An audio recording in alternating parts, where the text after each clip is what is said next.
Hi, I'm Fran Foster, past master of Setauket Lodge in East Bridgewater. Welcome to our 25th program on what it means to be a Mason. With me today is Demetrios John Sarantopoulis. Morning, Jimmy. Morning. How you doing? Great. Couldn't be any better. Jimmy is the past district deputy of the Brockton 29th District, and he just went in to be installed as master of St. George Lodge for the second time around. How come that happened, Jim? Well, I know. I was master in 1971. And that's a long time ago. Yeah. I never thought that I would be master again, but I've been treasurer of the lodge ever since then. When I came out of office in 1972, we were in the want of a treasurer.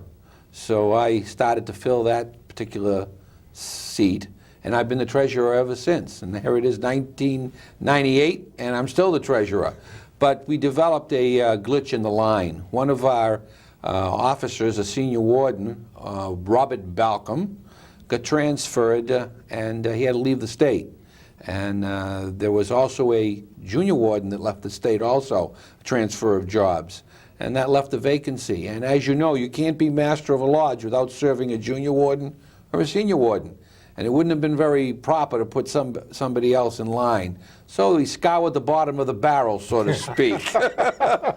And I decided to give up my station as treasurer for 1 or 2 years and serve as master of the lodge. It's quite an experience. I've never thought I'd ever try to figure out what to say in my notice. It took me, I think, 3 days to finally finalize my notice, but it's been a long time, but I think I'm going to enjoy it. And all the fellows that I've known in the lodges throughout the past 35 years are certainly helping me along. Oh, yeah. So, you know, it's a very rewarding experience to be master of a lodge. You know, until the members take a position in the lodge to know what the duties are of just a simple lodge officer. Yeah. You know, I think if they did that, they would never criticize a lodge officer again. Well, actually, you are the CEO of the corporation. Small corporation. Yes. Exactly. Right. Cook, bottle washer, and everything. Yeah. It's amazing. All of a sudden, you get installed, and it's as if the heavens opened up and you know everything. People come to you and say, "Worship, what are you going to do now? Are we going to do this? We're going to do that? Are we gonna do that?" I mean, I haven't even gotten into the station already, and they're asking me. Yeah. Get phone calls all the time. It's more to it than most people really realize, but it's a very rewarding experience, and Yes, I it is. highly recommend it to anybody. Yeah. All right. I mean, I can't remember. Way back when I was 16, 17 years old, I can't remember what I was doing then. Masonry has done so much for me that I would spend 5 hours sitting here telling you and boring you all with it. But Well, you once did a program for a Masonic forum yes, on why I became a Mason. that's right. Jimmy, I couldn't be there that night for some reason. Oh, really? Can you tell me now why you became a Mason? Well, you know, first of all, let me preface everything by saying to you that I was very active in my church. I've been on the board of directors of the church. I've been a Sunday school teacher for 35 years, and very much into the church. But you know, something was lacking. When you're a member of a church, so to speak, you're really cloistered with your own group. You know, there's no outside activity of any kind. You don't know anybody outside of your group. If you go and travel by bus, you're always going to another church, but it's the same denomination. But you're not getting a wide range of individuals, and that's what was lacking. Not that there's nothing wrong with that. Don't misunderstand me. But I wanted a little bit more, and I didn't want to give up my church life. So You didn't have to. No, of course, that's why I didn't want to. I mean, you could become a Mooney, you could become all kinds of other things, but I didn't want to give up church activities to do something else. I wanted something that I could combine with it. Yeah.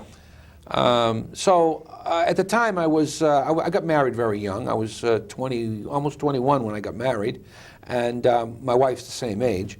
And my landlord at the time, who I really admired, he was quite a man.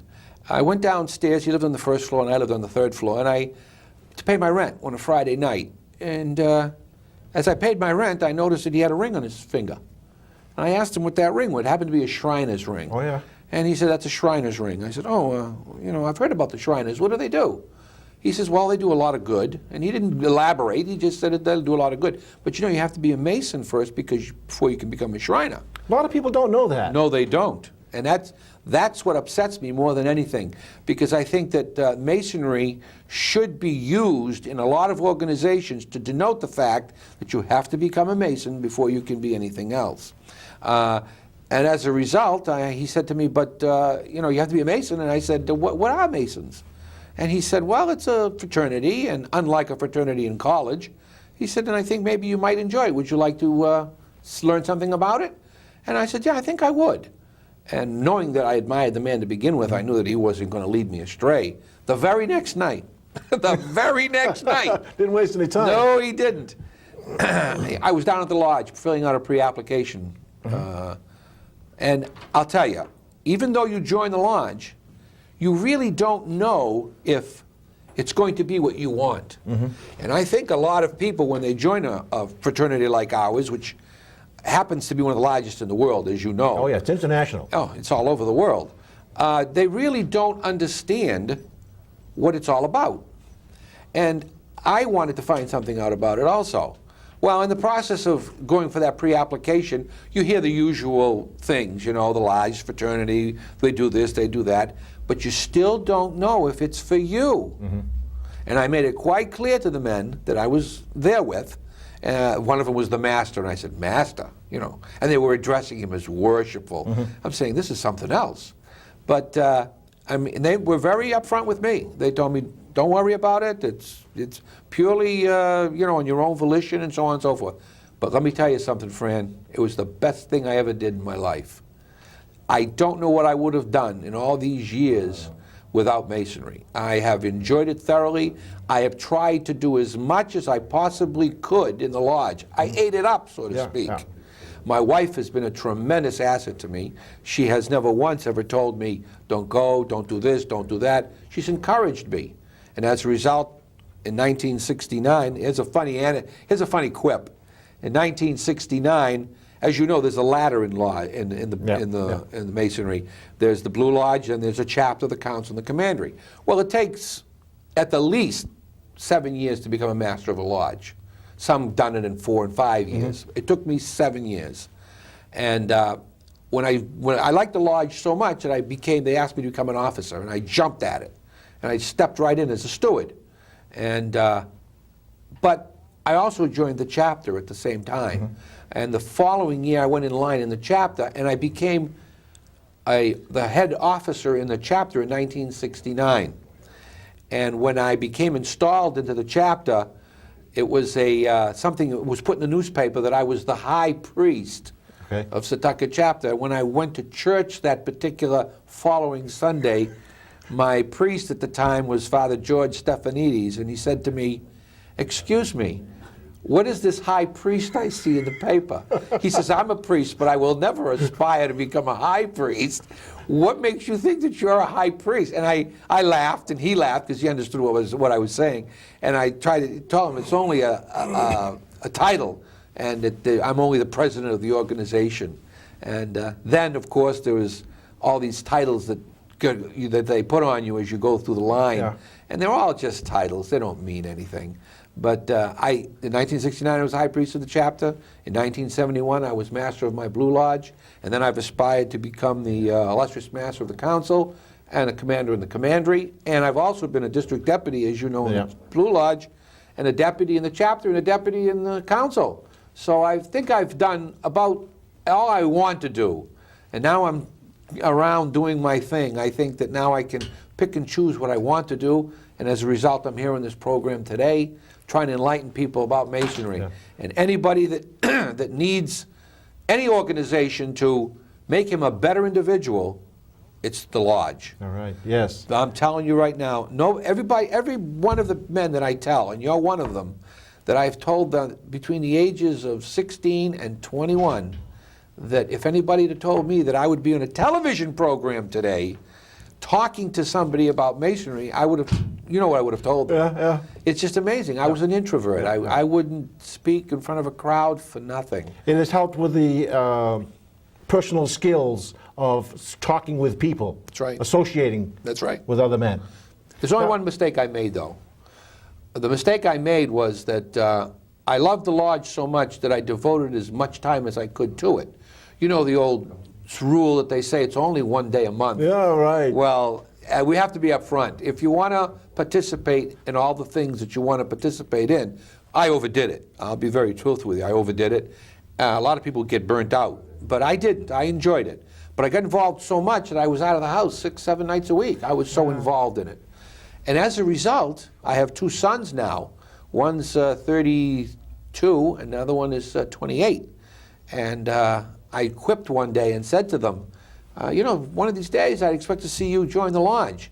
And they looked me straight in the eye and they said, Dad, I could never put the time in that you put in, thinking that you had to put all that time in to become a Mason, and that's not true. So I slipped up a little. So I spend a lot of time now correcting them and correcting these images that have been portrayed, because people don't realize the image that they portray to people when they are overzealous about something, you know? So. Well, you mentioned all the time you put in, but you know, the old idea, you can only get out of an organization what you put into it. Right. If you don't put anything into it, No. you will get nothing from it. Well, I derived all the associations, other than the church associations. I certainly got that out of it. Yeah. My circle of friends, it's the most amazing thing to go from here to the tip of the Cape, or from here to the North Shore to New Hampshire, or to New York, and stop at a lodge meeting, and walk in and know somebody. Yeah. I mean, think about it. And if you don't know them, you know them. Yeah, you're instantly among friends. It's amazing. You get the same feeling in a church, don't misunderstand me.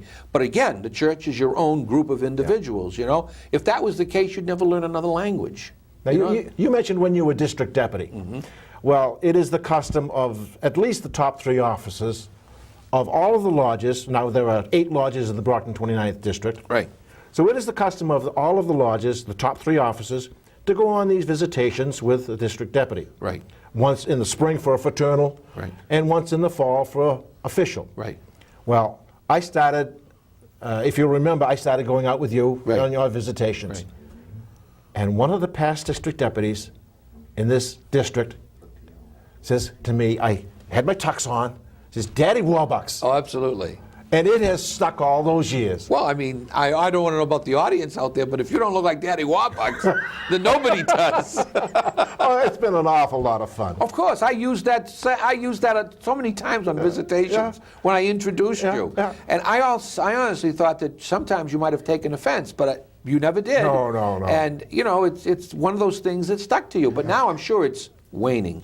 No. Really? Just last night, one of the same person says, Hi, Daddy.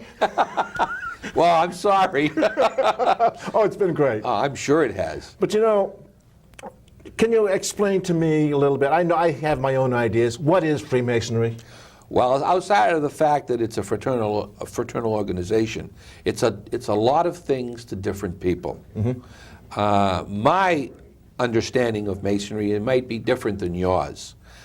Many people think that it's a religion. Many people think that it's a cult. Many people think all kinds of things. And far be it from me to tell them differently if they don't want to know differently. So my own definition is it's a fraternal organization, and it's based on the brotherhood of man and the fraternalism of a fraternity. It's just a body of men that have gotten together and formed an association which has a history. Mm-hmm. It's amazing to me that something that has lasted as long as Masonry has a history clouded, because we really don't know where it came from. No. And, you know, we can say it started from the guilds, and we can say, you hear stories about it starting from the building of Solomon's temple, and a lot of the things that people don't understand, you can say to them, were there any lodges in King Solomon's time and during the building of the temple? And there was. They say there was 7,000 or 8,000 lodges in the temple site. But all these things are clouded. Nobody really knows. No, and it's better you don't know, because as a result, you can't focus a particular finger and say that's where it originated. It makes it better. It makes it better because something that you can say that's where it started from, then you can criticize the person who started it, you know? Maybe he had something that that you didn't particularly like them. But with the way we are, it's all over the world. It has to be something that's, to my way of thinking, that is just done good all over. Well, it became known public in England in 1733. Yes, when they're building of the cathedral. When 4 lodges got together and formed the Grand Lodge of England. And After they 1717, I'm sorry. right, but that was after the building stopped, and all these trades that were Masons had no place else to go. Rather than let it go to seed, so to speak, they decided to make it more of a social fraternity rather than a working fraternity. And as a result, like you said, in 1777 it started. 1717. 1717, excuse me, and then it just grew. Okay. So the other day, I got an invitation to speak in Quincy. There's a Union Lodge, has a sister lodge in England, and they decided to switch visits. Oh, yeah. So the Union Lodge from here went to England last year, or 2 years ago, and they had a great time over there. So they invited Union Lodge from England to come over here. And they were over here for about a week, maybe a week and a half. And they had an installation. And the members of Union Lodge in England brought their wives with them, and a few of the members brought their children. And they were invited to the installation of Union Lodge. And I went, because I was invited to speak, and during the installation, these women and the children were amazed. You could hear a pin drop, because over in England, nobody is invited to lodge. Really? Nobody. The women, they don't even know what goes on in the lodge. They don't know nothing. And the women alluded to it that particular Saturday. At the banquet after, one of the women stood up and said, I think that you should become more public because this is great. Everybody started to clap. Yeah. Because not even installations. So it got to be quite a real experience for me. And I spoke to them, and they were so friendly, so outgoing. And the presiding master said when he goes back to England, he's going to petition the Grand Lodge of England to open up the meetings, especially to the installation, so that the women can come. I don't think he's going to make it, but that's beside the point. Freemasonry in the United States is based on the family unit. That's right. Involve the family in right. Freemasonry. That's It's right. good for everyone. Right. Now, a couple of years ago, I made up a chart. It's here on the wall. It says what Freemasonry, what it is.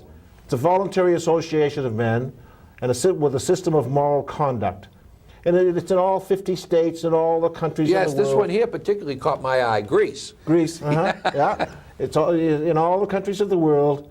And it also, the other side says what it is not. Right. It is not. It does not solicit members. Nope. You have to ask a Mason in order to join the lodge.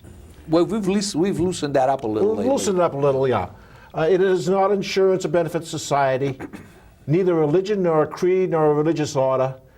It is not a charity organization, but does make charity a duty. It is not organized for profit. It is not a forum for discussion of religion, politics, or partisan affairs. Far be it. Now that is something that is strictly forbidden in the That's right. lodge. You can't talk politics, religion. That's right. Why? Well, because then you can start an argument. Okay, this is the whole idea of it. The harmony of the lodge. More important than anything. So that everybody gets to get along together very well. That's right. And there's no fights. Well, that was the other thing. You know, you can be in a lodge, and you can have an Israeli sitting next to a Palestinian, and a Greek and a Turk, and you know, I mean, I'm third generation here in the United States, and I don't know about the animosity between the Greeks and the Turks. I don't know anything about it. Yeah. But there seems to be well, that's the way with all ethnicities. They have these certain animosities. But when you're in a Blue Lodge or in a lodge meeting, you just simply forget about those. You leave that out the door. You leave it out the door. Otherwise, you've got no place being in a lodge. Right. Wouldn't it be great, Fran, if religions could adopt the same thing? Excellent. All over the world. I think more causes of war have been over religion than anything else in the world. Yep. And this is the thing. If the religions would adopt the same philosophy as the Blue Lodge does at their meetings, the world would be a much better place. We all worship the same God. That's true. Well, why not all worship it together? That's exactly right. Rather than all individually. That's exactly right. The misconceptions out there are tremendous, but if they'd only put away those misconceptions for a few minutes and do what really comes natural and see what goes on in a Blue Lodge, they go away a much happier individual. Yeah. I believe so. Don't you agree? Oh, yes, wholeheartedly. That's great. Being in it, well, I've been in Masons since 1964. I wasn't active for a long while, but then I became active as, the family grew up so that I had the time for it. Sure. And it has been tremendous. So many friends. Oh. I would never have met you. I would never have met you. That's the idea. I went down to Athens, Georgia several years ago for a Navy supply school, and I visited a lodge down there. They welcomed me as a brother. That's right. I was among friends. Exactly, exactly. The thing is, too, here in the United States, we're very lax in a lot of things. We can wear emblems. Yes. We can wear rings. Over in Europe, they're not allowed to. They're not allowed to wear rings or emblems. There's nothing. And of course you can understand why, because of the persecutions over there of centuries of certain ethnic groups. And you can understand why they developed certain philosophies like that. But again, if they would only open up, they would find that it's just amazing. We hear all kinds of stories. Oh, yes. I am proud to be a Mason. Oh, there's nobody prouder than you or me, believe me. Yeah. We wouldn't be here in front of a television camera thinking about it. And then we have Al, don't we have a fellow behind one of the cameras? Behind one of the cameras here. Which camera is it, by the way? Camera one? Camera one, is that right there? Yeah. He's sticking out his fingers going, what? He worked with us for a year producing this program. He knew nothing about Freemasonry. What a guest he would be. And all of a sudden, one day he says, we were wrapping up the end of a program, he says, okay guys, I've seen enough. Imagine that. How do I become a Mason? That's amazing. That was the greatest thrill of my life. Must have been. Oh, it that must was have tremendous. Been. Who is it? Paul Joya, Oh, the program director. He's a great guy. Oh yes, he's the chaplain in our lodge now. Whoa. How do you figure that, huh? Oh, well, that was nice. That was a lot of fun. That's one of the benefits to be derived. Yeah. It really is. I think he could probably fill a whole half hour on certain things and why he joined and what he saw, what he feels. Yeah, probably makes a big could. difference. Of course. We'll have to get him on the show one of these I days. think that would be. Would you allow me to be the moderator? I'd love it. He's laughing back there, but he knows. What, didn't you also have Arthur Richardson? Yes, I've had Arthur Richardson on the show. He was the district deputy after me. He was the district deputy, yeah. Yeah. And right now he's on another camera. Right. Camera what? 2. There you go. And didn't you also have another district deputy, Bruce Pratt? Bruce Pratt was on the program. I was with.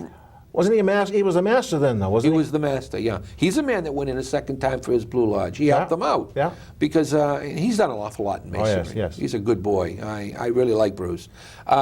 And of course, we're all up now for new district deputy. Yeah. And everybody's abuzz to find out who that particular individual I got my is. ideas. I got my ideas too, but we won't say them right now. We'll keep it between ourselves.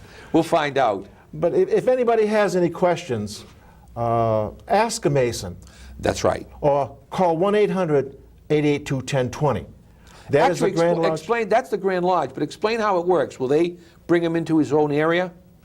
Yes, they will. If you call Grand Lodge, 1-800-882-1020, they will call someone in the area where you live. All right, now let's assume now it's in Brockton, and we have 3 lodges in Brockton. Which lodge gets the benefit of that new man? The pick of the draw, I guess. Is it? All right. I don't think they have any preferences. Okay. But you try to join the lodge in your own community. I would think you would. Among friends that you know, people that will know you. Yeah. Because you go before an investigating committee. They will investigate your character to make sure that you're not a criminal or something like that. That in itself makes you feel good. Yes. You know? And then you will have the 3 degrees. Right. The entered apprentice, Right. the fellowcraft, Right. and the master mason. Right. Exactly. And then you can visit any lodge in the world. Exactly. You're no better a Mason right then and there than you are if you go all the way up to the 33rd. Right. That's what people forget.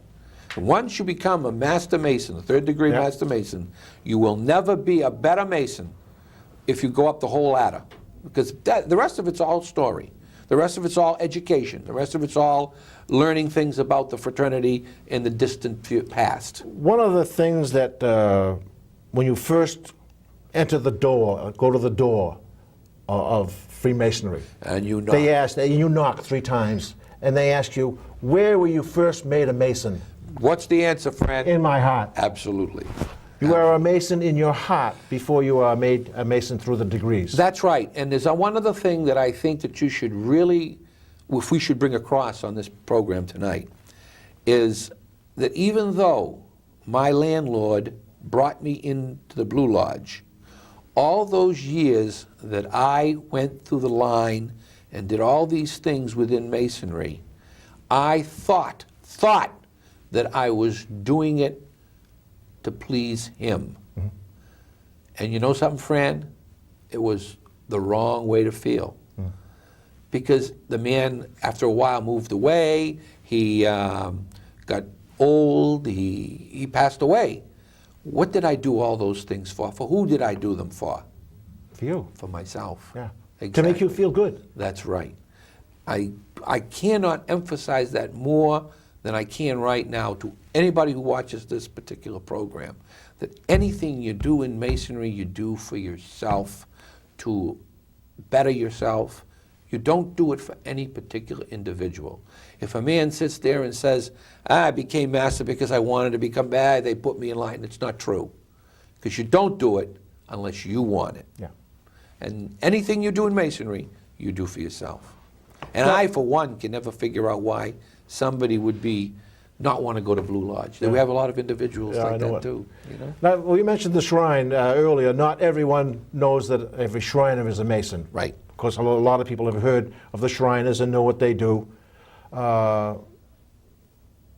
are two processes to get to the shrine. I know you mentioned the York Rite, Yes. the Council. Yeah. There's also the Scottish Rite. That's right. Can't forget that. No. Because I'm on both of them. Yeah, the Scottish Rite will make you a 32nd degree Mason. And in those degrees, they perform a play Right. that illustrates a portion of the Masonic teachings or a lesson from the Bible. Right. And I saw one last Saturday. And believe me, it is the equal of any Broadway play Oh yes. Oh yes. that you could see. And it's the guys you know. It's the guys you know, teaching a lesson of Freemasonry. Can we continue this a little longer some other time? Because we could keep on going for hours. It's been a lot of fun talking about Freemasonry, and it is the greatest thing in the world. And I urge every man of the age of 21 to consider it. Right. I would do too. You know, it's like the old saying, Uncle Sam wants you. Yeah. The Blue Lodge, the Masons want you. Yeah, yeah. And regardless of your race, color, or creed, they want you. Right. And I think nothing more can be said about that. Jimmy, thank you for being on our show. I really enjoyed it. My pleasure. My pleasure. I enjoyed myself. Oh, yes. Got a few things to say? Yeah, okay. We've had a lot of fun talking about it. It is really wonderful. I think so. I've met so many friends all over the country. Internet, email. Oh, that's the other Masonic thing we list. should have talked about too. I know it. Oh, that email is phenomenal. Yeah, I know it. Oh, Well, bye. This is the end of our show.